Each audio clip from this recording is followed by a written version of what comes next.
Hello दोस्तों, तो स्वागत है आज के संडे मॉरल वैल्यूज में आपका। आज हम लोग बात करने वाले हैं देश की स्थिति की।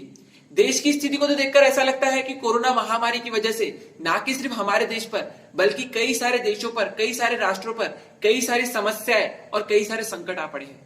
और उनमें से सबसे बड़ा जो संकट है वो है आर्थिक संकट। ये आर्थिक संकट की वजह से देश को बहुत कुछ चीजें सहन करनी पड़ी है। आज अगर हम लोग देखें तो घर में खाने के लिए अनाज नहीं है और ये आर्थिक संकट आज घर घर की समस्या बन चुका है। इसके अलावा भी एक बहुत बड़ा संकट आ चुका है और वो है बेरोजगारी का संकट। आपको तो पता है कि हमारे देश में कई सारे मजदूर जो है वो एक शहर से दूसरे शहरों में जाकर मजदूरी करते हैं और अपना रोजगार पाते हैं, पर कोरोना महामारी की वजह से ये रोजगार भी उनसे छीन लिया गया है। इसकी वजह से आज उनको दर दर भटकना पड़ रहा है, पर इसके लिए भी हमारी सरकार कई सारी स्कीमें और कई सारी चीजें उनके लिए ला रही है। इस तरीके से हमें पता चल रहा है कि जो पूरा देश है, जो पूरी सरकार है या फिर जो पूरा भारत देश है, वो साथ में एकजुट होकर इन समस्याओं का निपटारा करने के लिए और इन समस्याओं से जूझने के लिए साथ में खड़ा है। और इस तरीके से हम लोग इन समस्याओं से निपट ही रहे थे, इन समस्याओं का सामना कर ही रहे थे कि एक और चुनौती हमारे सामने आ गई। और वो चुनौती है कि हमें अपने देश का सम्मान बचाना है, हमें अपने देश की आन बचाना है। और इसके लिए एक ही तरीका है कि हम लोग आत्मनिर्भर बने, और इसके अलावा कोई चारा नहीं है। परंतु एक ऐसी बात है, एक ऐसी समस्या है जो मुझे अंदर ही अंदर खाई जा रही है, और वो समस्या है कि आज कई लोगों को बोलते और कहते सुना हूं कि उनके अधिकार क्या है। हर कोई व्यक्ति आज अपने अधिकारों के बारे में बात कर रहा है। आज आपको पता है कि हमारे पास कई सारे अधिकार है। आज हमारे पास बोलने का अधिकार है, तो बोलने का अधिकार है तो क्या हम लोग कुछ भी बोलेंगे? क्या अनाप शनाप कुछ भी बक देंगे? नहीं, बोलने का अधिकार है इसलिए कि हम लोग अपने विचारों को दूसरों के सामने पेश कर पाए। हम लोग ऐसी बातें करें, हम लोग ऐसे विचार पेश करें जो हमारे लिए भी हितकारी हो और हमारे देश के लिए भी हितकारी हो।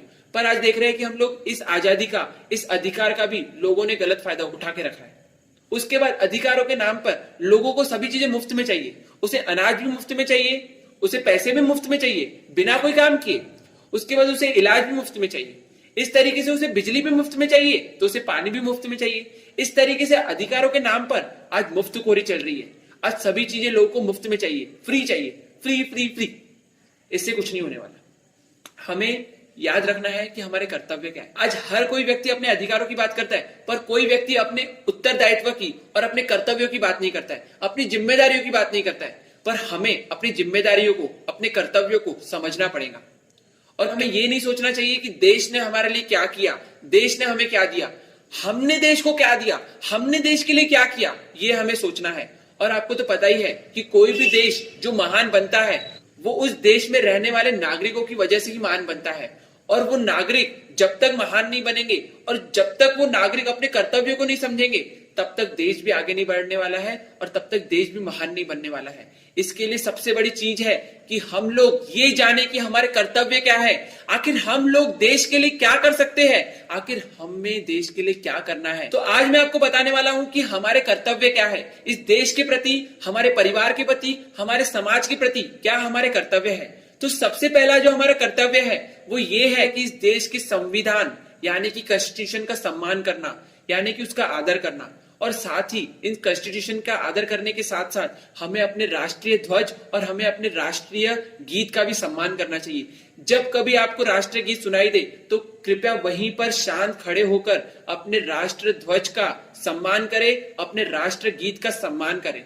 यही हमारा सबसे पहला कर्तव्य बनता है। और दूसरा कर्तव्य हमारा ये है कि जो हमारे देश में महान पुरुष हो चुके हैं, चाहे आप गांधी जी ले लो, चाहे आप स्वामी विवेकानंद जी देख लो, चाहे आप भगत सिंह की बात ले लो, चाहे आप सरदार वल्लभ भाई पटेल की बात कर लो।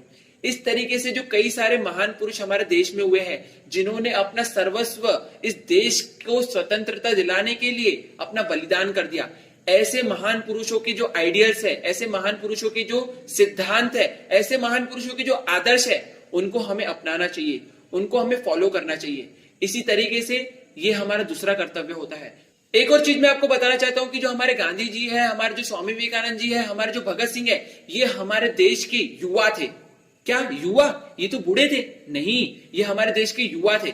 युवा हर एक वो व्यक्ति होता है जिसके अंदर ऊर्जा हो, जिसके अंदर एनर्जी भरी हुई हो, चाहे वो 10 साल का एक छोटा सा बच्चा हो या फिर चाहे वो 75 साल का बूढ़ा हो। यदि उसमें कार्य को करने के लिए ऊर्जा है, यदि वो अपना हर एक काम देश के लिए और ऊर्जा के साथ करता है तो वो युवा कहलाने के लायक है। तो इस तरह से हमारे देश के जो महान पुरुष थे वो सभी के सभी युवा थे। हमें भी युवा बनना पड़ेगा, हमें भी अपनी जो एनर्जी है वो देश के कामों पे लगानी पड़ेगी और इसी तरीके से हम लोग युवा बन सकते हैं। और इसके अलावा मैं एक और बात करूं, वो है समर्पण की, वो है बलिदान की। तो हमारे देश के महात्माओं ने और हमारे देश के महान विभूतियों ने इस देश के लिए अपना सर्वस्व बलिदान कर दिया। हर एक चीज, यहां तक कि उन्होंने अपना घर, अपना परिवार इस देश के लिए समर्पित कर दिया। इसी से मुझे एक ऐसे ही महान व्यक्ति की बात याद आ रही है जिनका नाम है सेठ जमनालाल। इनके बारे में शायद ही आपको पता होगा। सेठ जमनालाल उस समय के बहुत बड़े व्यक्ति थे, उस समय के बहुत बड़े व्यापारी थे। बहुत बड़े व्यापारी होने के बावजूद भी उन्होंने अपना हर एक क्षण, हर एक पाई, हर एक धन का कण कण उन्होंने हमारे देश के लिए, हमारे देश को स्वतंत्रता दिलाने के लिए सारा का सारा खर्च कर दिया। उन्होंने यहाँ तक कि अपने को ही नहीं, यहाँ तक कि उन्होंने अपने परिवार वालों को, अपनी पत्नी को, अपने बेटे को, अपने सभी परिवार वालों को भी इस देश को आजादी दिलाने के लिए समर्पित कर दिया। और उनका मानना था यदि कोई व्यक्ति 100 हाथों से कमाता है तो उसे 1000 हाथों से दान करना चाहिए। और उनका यह भी मानना था कि धन कमाना कोई दोष नहीं है, परंतु उस धन का सिर्फ अपने लिए ही उपयोग करना ये बड़ा दोष है। हमें जो भी हमने धन कमाया है, जो भी पैसा हमने कमाया है, वो सारा का सारा पैसा समाज का है। वो हमें समाज में ही बांट देना चाहिए और उस समाज के ही कार्यों के प्रति हमें उसको खर्च करना चाहिए। इस तरह से कई सारी महान विभूतियां, कई सारे महान लोग हमारे देश में हो चुके हैं। तो हमें इन महात्माओं को, इन महान आदमियों को हमें याद करना है। और सिर्फ इंडिपेंडेंस डे पे, सिर्फ रिपब्लिक डे पे इनको याद करने से कोई मतलब नहीं होने वाला है। हमें साल भर, हमें अपनी जिंदगी भर इनके आदर्शों को मानना है, इनके आदर्शों को स्थापित करना है और हमें इन आदर्शों को पालन करते हुए अपने जीवन में आगे बढ़ना है। फिर बात आती है हमारे तीसरे कर्तव्य की। तो तीसरा कर्तव्य हमें यह कहता है कि जब कभी देश को हमारी जरूरत पड़े, जब कभी देश के ऊपर संकट आए, जब कभी देश की शांति को कोई भंग करने के लिए आता है, या फिर जब कभी हमारे देश की संप्रभुता के ऊपर सवाल उठता है, तो उस समय हमें हमारा सर्वस्व बलिदान कर देना चाहिए। उस समय हमें हमारे देश की सेवा के लिए सब कुछ बलिदान कर देना चाहिए। यह है हमारा तीसरा कर्तव्य।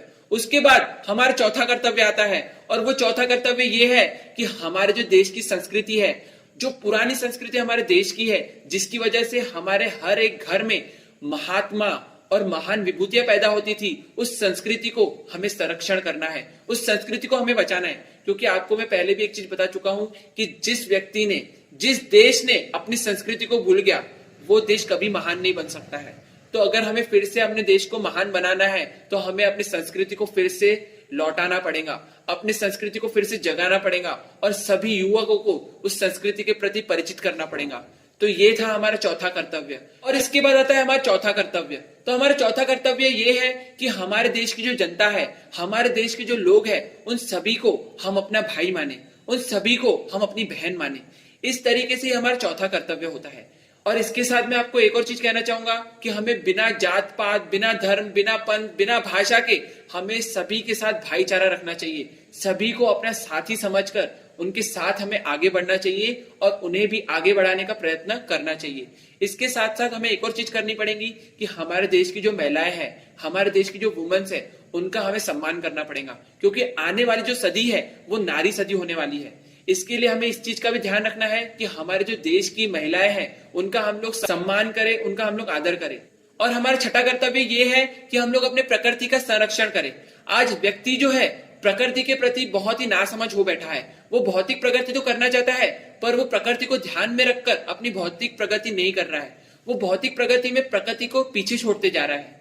आज हम लोग देख रहे हैं कि वृक्षों की बहुत ज्यादा कटाई होती जा रही है, जिसकी वजह से प्रदूषण बहुत बढ़ते जा रहा है। और प्रदूषण बढ़ने की वजह से वातावरण का संतुलन बिगड़ रहा है, प्रकृति का संतुलन बिगड़ रहा है, और जिसकी वजह से कई सारी प्राकृतिक आपदाएं हमें झेलने को मिल रही है। आज अम्फान की बात कर ले तो हमें अम्फान झेलने को मिला, हमें कई सारे तूफान झेलने को मिले, यहाँ तक कि हमें भूकंप भी झेलने को मिल रहा है। और ये सभी हमारी नासमझी का परिणाम है। हमें समझदार बनना पड़ेगा, हमें समझदार बनना ही पड़ेगा और इस प्रकृति को बचाना पड़ेगा। किस तरीके से बचा सकते हैं? तो छोटे छोटे कदम हमें उठाने चाहिए। इसके लिए हमें जरूरत है कि जहां पर हमें गाड़ियों की आवश्यकता नहीं है वहां पर हम लोग पैदल ही चले। और जब कभी आपको घर में बिजली का उपयोग ना हो, उस समय घर में जो लाइटें हैं उस समय जो घर में पंखे चल रहे हैं उसको हम लोग थोड़ी देर के लिए बंद कर दे। इस तरीके से छोटे छोटे कदम अपनाकर हम लोग अपने प्रकृति को सुरक्षित कर सकते हैं, अपनी प्रकृति का ध्यान रख सकते हैं। और साथ ही हमारे प्रकृति में और भी कई सारी चीजें आती है, जैसे कि नदियां हो गई, हमें उसका भी संरक्षण करना है, हमें नदियों को पॉल्यूटेड होने से बचाना है, उसको प्रदूषित होने से बचाना है। और साथ ही जो हमारे जानवर है, जो हमारे वाइल्ड एनिमल्स है, उनका भी हमें संरक्षण करना है, उनको भी हमें प्रोटेक्ट करना है। आज अगर हम लोग केरला की बात करें तो केरला में 93% लिटरेसी है, पर वहां पर मानवता शून्य है, वहां पर मानवता शून्य है, वहां पर हाथियों को मारा जाता है। क्या है ये? हम इंसान है कि जानवर बन चुके हैं? हम लोग तो जानवर से भी बदतर बन चुके हैं कि हम लोग जानवरों के ऊपर इतना सारा अत्याचार कर रहे हैं। हमें अपने अंदर के मानवता को जगाना पड़ेगा। हमें ये चीज समझनी पड़ेगी कि जो मनुष्य है वो प्रकृति से है, ना कि प्रकृति मनुष्य से है। We are the part of nature, not apart from nature. ये चीज हमें समझनी पड़ेगी। और इसके साथ ही हमारा जो आखिरी कर्तव्य बनता है वो है सपोर्ट करना। देश में जो कोई व्यक्ति, जो कोई संस्था, जो कोई परिवार इस देश को आगे बढ़ाने में लगा हुआ है, हमें उसको सपोर्ट करना चाहिए।